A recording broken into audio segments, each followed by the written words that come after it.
témoignage TDAH, dysrégulation émotionnelle. J'ai eu un moment assez émotionnel il y a quelques jours où j'avais honte de ce que je ressentais et je ressentais beaucoup de tristesse par rapport à des projets qui ne marchaient pas comme je le voulais. Premier point, par rapport à ça, j'ai utilisé une technique qui s'appelle agir à l'opposé, issue de la thérapie comportementale dialectique. Cette technique-là, elle consiste à, lorsqu'on sait que l'émotion n'est pas cohérente avec notre objectif ou avec les faits, à pouvoir agir à l'opposé de ce que nous dicterait notre émotion. Qu'est-ce qui m'a laissé comprendre que mon émotion n'était pas adaptée aux faits? C'est parce que je savais que si une personne que je connais me disait qu'elle était triste pour ces raisons, je comprendrais ça. Et donc, comme je comprendrais ça, j'estimerais qu'il n'y aurait pas de honte à pouvoir en parler. En partant de ces conclusions, agir à l'opposé de la tristesse, c'était quoi? Si j'avais écouté pleinement ma tristesse, je serais resté isolé, je n'aurais pas parlé de ce que je ressentais.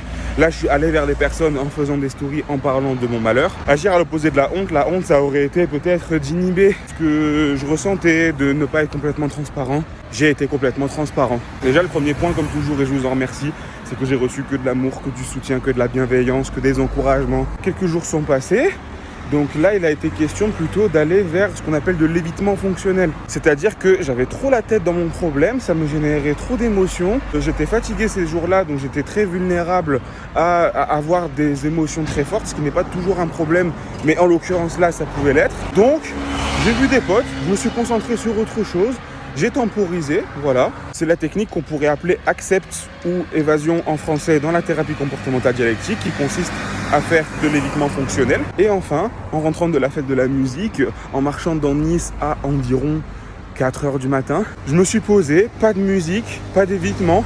J'étais en introspection avec moi-même, j'ai posé le problème, j'ai fait donc ce qu'on appelle de la résolution de problème qui fait partie en thérapie comportementale dialectique de la régulation des émotions. J'ai réfléchi le problème par A plus B et j'ai compris ce qui faisait que je retournais dans des mêmes cercles vicieux de surcharge émotionnelle, de surcharge cognitive et qui me menaient derrière à des fois pas toujours prendre les décisions que j'aurais envie de prendre, qui me menaient à être beaucoup plus affecté qu'à d'autres moments par ce qui se passait pour moi.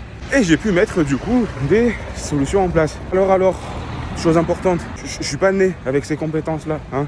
J'ai eu l'occasion de les apprendre déjà parce que je suis psy. Donc j'ai pu les apprendre dans le cadre de ma formation, dans le cadre de mes lectures, etc.